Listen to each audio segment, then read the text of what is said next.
It's story time again on This Whole Life. Welcome back, good listener, and welcome to your maiden voyage in Storytellers, Will Johnson. How are you? I'm doing well. It's a pleasure to be here. Pleasure to have you with us. Will, you are one of our prized clinicians at the Martin Center for Integration, the organization that hosts This Whole Life. You are just about to wrap up your student practicum phase of clinical work and to move into the glorious territory of pre-licensure. Yes, I'm almost a real therapist. We're getting there, one step at a time. Almost done with school, possibly for the rest of your life. Wow. Yes, that would be, what a dream. Yep. It's gone quicker than I thought, but I'm ready to be done. Yep, I can only imagine. Yep, like many students are after 23 years or whatever you've put in. I'm really glad that you can bring your wisdom, your experience to Storytellers. One of the things that you and I have in common, one of the many things, is that I, for better or for worse, had a fairly long time serving in parish youth ministry. You, as well as being a clinician here with us, you are also a part-time youth minister, faith formation leader at a parish here in the Twin Cities. Yep. So both of us have experience being involved in leadership in youth ministry. But I know that you once were a young person, correct? Yeah. No, I, like many listeners, I was once young. Do you have any memories, any experiences from when you were middle school, high school age, and your interaction with youth ministry back then? Yes. No, I have a story that was prompted by just running this VBS we ran last week, and there's a couple of students who needed a little extra love. We'll put it that way, right? Mm-hmm. And a thing that gave me a little bit of mercy was like, oh, I was once that student myself. And the story that came to mind was we actually took in, so the youth group I was a part of had kind of this 3-year rotation of service. And year A was local, we're going to do kind of like a lock-in at the church with like some soup kitchen serving. Yep. Year B was like a domestic trip. 1 year we went to South Dakota and we were like working with painting houses and stuff. 1 year was to DC, XYZ. And year C though, every 3 years was this triannual trip to Guatemala. So it was this international like thing that your older siblings would go on and then you would go on. And I was young enough to go on this 3 times throughout my time. Wow. But the one time it stood out, I was an 8th grader and it was a wonderful trip. It was my first time there. We went and we were just working with like an orphanage and families and getting to know people in a beautiful country. And it was so cool. But one day we had this recreational day where we, as a group, climbed a mountain. Yeah. Now, taking a trip, probably something I want to do with my youth group. Yeah. Sure. Going out of the country, definitely something I want to do. Going out of the country and climbing a mountain, maybe after this story, I would have even further pause than resolve. But one of the other cool parts was my sister got to come on this trip with me. She was 2 years older than me. And her and I are a little competitive. So we're starting to go up this mountain as a group, and she's going a little bit faster, so I'm going a little bit faster. And there's this other kid who didn't really know that well. His name was Peter, but he had done like Boundary Water summer camps and stuff. So he was just like, I'm a mountain climber. Yeah. So he was coming with us, and pretty quickly us 3 started to separate from the pack. We go a little bit further, but luckily it's just kind of one trail up the mountain. It's, okay. It's one path up the mountain. And going up there was awesome. We were feeling good. We were young. Made it to the top of the mountain before anyone else. As 3 competitive youth really wanted to do. Yeah. Right. You proved yourselves. It really was about getting there, not the climb. But as we pause and see the top of the mountain and take it all in, and it was like foggy. As one of you climb a mountain, you can't actually see anything. Sure. Foggy and mist. But it comes time to go down the mountain. And the 3 of us are like, first one's up, first one's down. Now, if you can picture with me, the way that the trail was kind of winding, it kind of was like this circle as you wind up to the top of it, right? Mm-hmm. And you're coming, circling to the right, and you come up this hill to the top of the mountain. Yep. So as you're coming up, it's this right that you're coming down.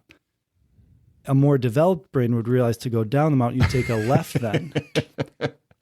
But 8th grade Will said right up the mountain, right down the mountain. Okay. And I even had this little glimpse like, well, maybe it's just the same way to get to the same spot. Well, we go right. All three of you. All three of us go right. So your sister and Peter. Follow the 8th grader. Yep. The other way down the mountain. Okay. Maybe she was leading. I don't know. Sure. We'll blame her. Okay. But we all go right down the mountain, and we're going. And it was probably a good hour and a half to get up the mountain, right? Sure. Well, 15, 20 minutes in, it's like, this doesn't really look that familiar, but we were going up and now we're coming down. So it's got to look a little different, right? Totally. So we keep going. It's like that weird feeling. Maybe something's off, but if we just keep going, it'll like work itself out, you know? And lo and behold, it did not. Turns out there was 2 paths up the mountain, and we took not the one we should have, but the other one, which did not lead to our side of the mountain, but actually to the opposite side of the mountain. So that's a little foreshadowing. At the top of the mountain, the 2 sides are very close. At the bottom of the mountain, very far away. Yes, and it's an island that you're going down to. So it's coming to the opposite side of the. This is foreshadowing. Yeah. We're just plugging along, happy-go-lucky, 3 little kids. We're invincible. We're never going to die, right? Yep. We get to like, in Guatemala, they like do agriculture on the side of the mountains where they kind of like hew up. So we kind of get to this like cornrow field actually. And this is one of those creepy things that someone else probably experienced that I've ever done to them unintentionally. But me, my sister, and Peter come out of the cornfields into this person's backyard where there's 2 little like Guatemalan kids playing, which is important because we don't look like them and we're bigger than them, and we're coming out of the corn of the mountain of their backyard. And I was like, hola. They sprint inside, and the mom like cracks open the door, probably holding like a pan beside it. And this is like where I contribute to this is I spoke a little bit of Spanish, but the best Spanish of the 3 of us. In this moment. Okay. So I was able to communicate a little bit of like, hey, we're lost. We're trying to go to San Juan. Yes. And the lady's like, yeah, keep going down this path. You'll get there. And I was like, oh, cool. I was right. Like, just keep going down this path. I knew it. Just keep swimming. Keep swimming. Right. So she could not have been more happy for us to like go out her front yard and down the path and keep going and go. What you heard as keep going this way, she maybe just meant just go away. Yeah. Probably. So then we're going. And then at this point, we're kind of like doing our own thing when you're climbing a mountain. You're just like, all right, just got to put your head down and go. And my sister's in front.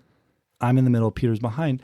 And we're kind of like sloping around these curves. So every once in a while, you like lose sight of the person. Mm-hmm. Then you go around the curve. Well, the next fun part in this adventure is I'm going and my sister's a little bit ahead of me, and she goes around this curve and just screams bloody murder. Oh. I was like, did she fall off the cliff? Yeah. What happened? So I pick up my pace and I go, and there I see my sister face to face with a cow.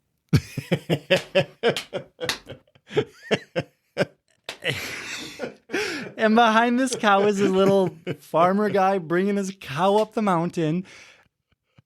What was the scream for? Was she genuinely terrified of the cow? She had her head down and was like coming around, and then just like just looked up into the curved around the curb, took her head up, and almost like headbutted this cow. So we come around, we're like, whoa, like San Juan, like are we on the right place? Yeah. Are we going? Yeah. And the guy's like, yeah, just keep following this path. We're like, okay, cool. So we keep going. We don't have phones. We don't have time. We're literally in the mountainside of a foreign country, separated from our group. In the jungle. In my mind, you clearly have not seen your group coming down the mountain because you went a different path, right? Well, yeah, and we're faster than them. Remember? Of course. We're like, they're gonna come. They're catching. But I'm just thinking, and this is back in 2008. So I was a forerunner because all I'm thinking at this point is like, man, I'm going to tell this on a podcast someday. Like, I'm not worried. I'm not scared. None of us are. You never heard the word podcast. Yeah, but it just popped into your forerunners. head. We almost invented it on that mountain actually. But then the guy's like, keep going. So we shimmy around the cow and then we like keep going. And finally we make it to the base trail. And this is where we're like, this is not the base trail we came up on. Yeah. And this guy's coming in, and it's another farmer, and he's coming up. There was a farmer's market that was going on this morning. So it's a type of farmer's market where like you wake up super early from the mountain, you come down hauling like your wagon and everything, you bring it there, and it's like, at the end of it, you're coming back. And I'm guessing this guy's probably pretty tired. But this was like a pretty deeper conversion in my life. This was one of the first times I met Jesus, like incarnate in someone, because we get to him, we're like, San Juan, right? Like, right, we're going right here, San Juan. And he just looks like, no, you are on the other side of the island. You are not close to San Juan. And this is this moment where it's like, oh, okay, maybe this isn't just a podcast story. Yeah, right. But then the guy's like, come with me. And he's like, I'll help you. And I'm communicating, I'm thinking this is what he's saying. My sister is just, the gift she brings in this journey is she's just upbeat positivity and wonderful, just like, we're doing this. And Peter brought his wallet. That's what he brought to his wallet. But this guy who'd been up since probably dawn bringing stuff down, walks us back probably a nice mile and a half to this town he was coming from. Jeez. Talks to these people for us. And essentially he's just like, you are going to go with this group of men who's going to get in a pickup truck, and they're going to go to this part of a different town. And then from this town, you'll be able to get a tuk-tuk taxi and take that around. And that will be like a way you can get there. And we're just like, yeah, sure. Why not? That's what you do. Feels like the right option. Yeah. Yeah. And, in 2008 for sure. And listening to this again in 2026, maybe it's a little different. But then Peter's just like, hey, let me pay you for this. Thank you. And the guy's like, no, you don't have to pay me. Sure, you probably should pay the truck driver. Yeah. Right. Yeah. So Peter pays the truck driver a little bit. But so Peter, my sister and I were crouched in the back of this pickup truck with like 8 other full-grown men, which probably 4 of us would have fit comfortably. We're just like hanging on, driving through this like beautiful landscape of Guatemalan mountains with like this lush green valley, and it's like partly I'm terrified for my life. Are we going to get like taken? Is Liam Neeson coming for us? Or is like this just hang on for the ride and enjoy it? Yeah. And then we get to this town that I still don't even know where it was. And they're like, all right, go find a tuk-tuk driver. And we're just like, okay. So we find a tuk-tuk driver. No, like, meet Pedro, my friend, who's a just tuk-tuk like, hey, driver. There's someone over here. It's like, go find. So then we like get in this tiny little like, tuk-tuk is like a tricycle with like a cover. Sure, right, yeah. The grown-up tricycle, yeah. Yeah, so we're like squeezing in the back of this, but they just like zip around, and we're talking with the driver, and then he's like hearing our story a little bit, and he's just like, well, if you're already on an adventure, here, let's take some photos. And he pulls off to like the side, and we're taking photos with like, oh my gosh, the sea and all this beautiful water. And we get to this point of we're like, what are we going to tell like our youth group? Yeah. Like, have they called That's the where police? my mind just went back to. It was like, because at this point, as a former youth minister, I'm telling you right now, in my mind, I have 3 dead kids on this trip, and I have to figure out how to call their parents. Exactly. Oh it's my like, gosh. so do you think that the local police are coming? Or are we going to be on like FBI's, like, what happened to these kids? Yeah. Like, do you think we'll at least like be famous if we don't die? When's how many hours do you think it's been since you saw your group at this point? In our mind, a lot. Like, sure, yeah. In our mind, this has been, because you've been up 3 and hours. down a mountain and to a different village and on a tuk-tuk. So right, and yeah. we went up with our group, and we stayed with them at the top. So our group was all there. So it was okay. coming down. Okay, So they're gotcha. coming down as we're running through this whole thing. Ugh. And we're just like, okay, they're going to be looking for us. When we got to the base of our mountain, so our tuk-tuk driver took us to where we went. Yeah. The next person of our group was just coming down. So I don't know if we were that fast or if our trail was that short. If you needed any validation of your speed, that's probably it. That you went on a 3-day let's take a journey little bit and, more you, validation, and you you know? still beat the group down. Right. And it might have been the adrenaline made it look, but so we're just like, whoa, who else came down? He's like, just me. And we're like, we got you a tuk-tuk. Take it back to the kid. And he was so like, I think the road down must have been a little bit harder for some of the other people in the group because he was just like, no questions asked. Thanks for buying me a tuk-tuk that you just got down, waited to buy me a tuk-tuk. Yeah, right. Probably. Yeah, how thoughtful of you. So he goes down. So here's the kicker then. So now that we know that nobody knew anything about it, went from this dangerous moment to this fun secret. Oh, yeah, totally. Right. So the way that we were like, all right, how do we tell to the youth group? And this is where, as a youth leader, now there is some comeuppance of the universe that is going to do this to me someday. Totally. But we ended with every night as a group, we ended with kind of like highs and hards or like, where's our yay God moment? I think it was yay gods, right? Sure. And my sister, Peter, and I, we got to talk. And Peter started off when we got to the yay God, we all went together. And Peter was just like, yay God that, Monica loves cows. That's my sister. It's like, yay God that Monica loves cows. And everyone's kind of like, okay, cool, sure. Yeah. And Monica was like, yay God that Peter remembered his wallet on the trip. And everyone's kind of like, okay, cool. And then I go, yay God that when we took the wrong path down the mountain and went the opposite way and walked through cornfields and got lost and almost ran into farmers and ended up on the other side of the mountain, that we were able to get in the pickup truck and the tuk-tuk driver brought us back and we made it back here and nobody knew that we were ever missing for about 3 hours on an island in Guatemala. And my youth group leader's mouth just drops to the floor.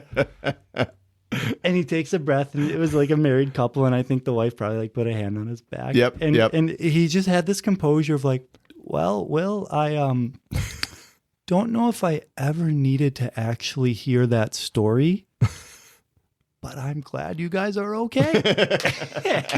and that's how we ended our trip on what was a simple walk up the mountain. Oh my gosh. Ended in that is amazing. That's fantastic. Yeah. I love, that is, I can think of so many times in different youth ministry settings where there were like minor versions of that, of just the existential dread of like, oh my goodness, is everyone okay?